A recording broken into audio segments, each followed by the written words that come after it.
Então, a partir disso, essas informações chegaram na veterinária em Lyon em 1762 e Alfort em 1766. Nós tivemos a oportunidade de estar em Alfort alguns anos atrás e fui em busca da acupuntura. Infelizmente, a acupuntura não vigorou como eu esperava ou não vicejou, né, mais em Alfort. Temos acupunturistas famosos, franceses, veterinários, mas que acabaram se fechando ali no seu país e não tem muita obra internacional, embora a gente ache literatura. Eu tenho alguns livros de acupuntura francesa e eles não deram muita sequência, então a gente não tem um serviço hoje em Alfort, embora eles comentem, saibam, tenha literatura na biblioteca, enfim, né? Mas foram as primeiras universidades que tiveram contato com a acupuntura veterinária na Europa. Então aqui eu e o professor Sterling, durante uma visita ao Alfort, e aqui eu cito para vocês o J. Milling e o F. Molinet, que são dois autores de acupuntura veterinária franceses, com livros bem interessantes, com mapas bem interessantes. Recebe esses estímulos, olha só, eles fazendo estímulo manual, várias pessoas, que interessante, ó. Eles usam um cabo para estimular a agulha ali na vaca, e várias pessoas fazendo o estímulo ao mesmo tempo. Então, isso daí é para ilustrar a ideia de por que nós precisamos de um eletroestimulador, né? Ou arruma vários estagiários. Então, olha só, fazendo um estímulo no ponto de acupuntura, cada um com seu bastãozinho ali, com uma agulha, né? Acho esse vídeo fantástico. Então, aqui estão os pontos de conexão no O de cada meridiano. Não são todos que são comumente utilizados, então alguns a gente utiliza mais, outros menos. Não são pontos que a princípio vocês precisam decorar, né? Porque vocês podem consultar quando forem utilizar. E vejam que aqui estão incluídos o vaso governador do MAI, então ele tem um ponto de conexão que é o VG1, que é o seu primeiro ponto, e o vaso da concepção em MAI, que tem o BC15 como seu ponto no O. E o baço, ele tem dois pontos no O, o BP4 e o BP21. O BP21 ele é chamado de grande no O do baço. Então, por isso, no total, existem 15 pontos de conexão, né? São 12 meridianos regulares, mais o VG e o VC, então seriam 14 meridianos regulares, mas o baço vai ter mais um ponto no O. Então, desses pontos aqui, é o que a gente mais utiliza: o pulmão 7, estômago 40, os pontos no O do baço, coração, o pericárdio 6, o TA 5. E como eu falei, vocês não precisam decorar agora e vocês podem consultar sempre que quiserem. Não existe uma regra, tá, para a gente localizar ou saber onde eles estão, né, ou quais são. Então não é tão fácil de decorar mesmo. Então o P7, de novo, o P7 aparecendo aqui, ele é o ponto de conexão do pulmão, quer dizer, a conexão do pulmão com o meridiano do intestino grosso. Veja o nome dele, linha quebrada. Ele é como uma bifurcação que se direciona para o meridiano acoplado.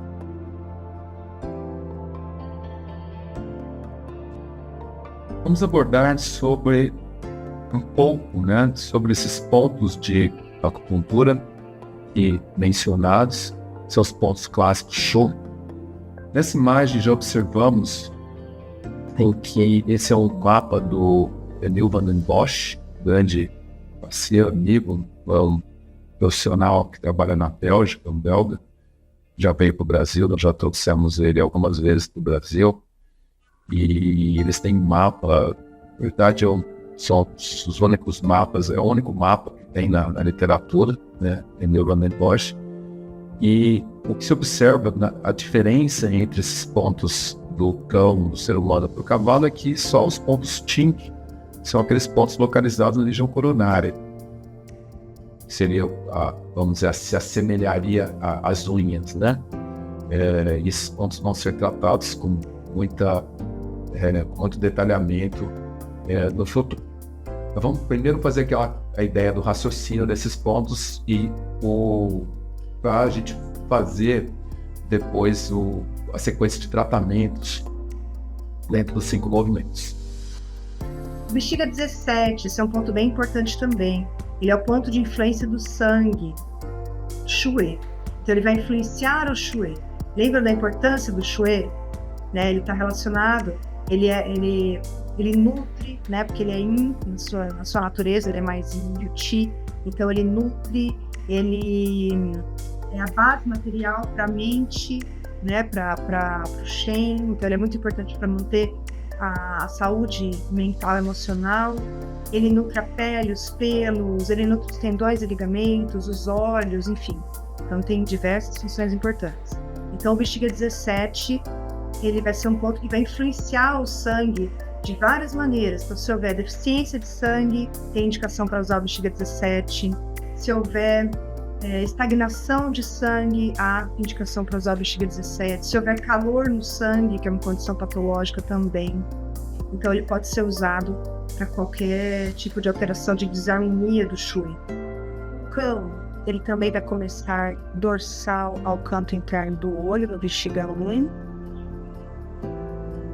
Depois segue em direção à cabeça, parte dorsal da cabeça, pescoço. Aqui a gente tem o Bexiga 10. E depois só o 11, então aqui é no início, né, na parte cranial do pescoço.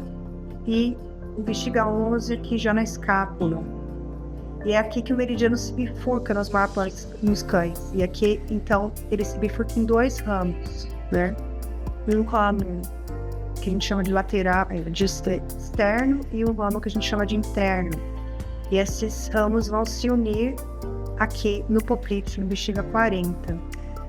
Vamos dar início agora à última parte, a parte 4 do Yin do Yang. É uma breve introdução aos 8 princípios que são derivações do Yin do Yang. Este conteúdo será abordado em pormenor em outra aula. Entretanto, é interessante fazermos já aqui esta ponte para já termos uma ideia do todo da abordagem do Yin do Yang. Parte do que eu vou falar aqui já foi inclusive abordada, a questão de exterior e interior, que seria superficial e profundo, né? O tipo de manifestação, calor ou frio, é uma outra característica também, né? Ou excesso e deficiência. Então são as 4 derivações de Yin e Yang, incluindo o Yin e Yang. Então, dentro dessas 4 derivações e seus antagonismos, né, nós teríamos aí os 8 princípios. Então, esses 8 princípios são o Yang, que se acopla ao Yin, ou é oposto ao Yin, o calor ao frio, o externo ao interno e o excesso com a deficiência. Quando quebra o galho, causa o quê? Paralisia. Então, a paralisia na medicina oriental é uma patologia de vento. Uma sinomose ou esgana, conhecida como esgana em Portugal, é uma característica de doença de vento. Então, o animal fica lá, né, com tiques nervosos, certo? E isso é uma característica de vento. Se vocês imaginarem o vento batendo numa árvore, ele vai ser justamente esse movimento do tique nervoso do animal. O início é agudo numa patologia exterior, é rápido, e o tratamento normalmente produz melhora rápida. Um trauma, ele resolve rapidinho com anti-inflamatório, né? Ou com a própria acupuntura, ou eventualmente até com uma arnica montana, que é um anti-inflamatório homeopático. No calor ocorre essa expansão. Essa expansão, ela é característica de movimento para cima e para fora. E o consumo dos fluidos orgânicos faz as coisas se tornarem secas. A língua fica muito avermelhada, então é frequente, por exemplo, dermatite de contato. E isso vai conturbar as funções de Yin, de esfriar, umedecer, nutrir e possibilitar o repouso. Esse é um exemplo de calor. Aqui no caso nós temos um padrão de calor úmido, aquela dermatite que muitas vezes por contaminação secundária, piodermite, e que geram esse padrão de calor úmido. Responde bem com a acupuntura. Aqui nós temos que resfriar o corpo. Então, por exemplo, o rim 3 é um ponto importante para ser utilizado, baço pâncreas 6, por exemplo, também.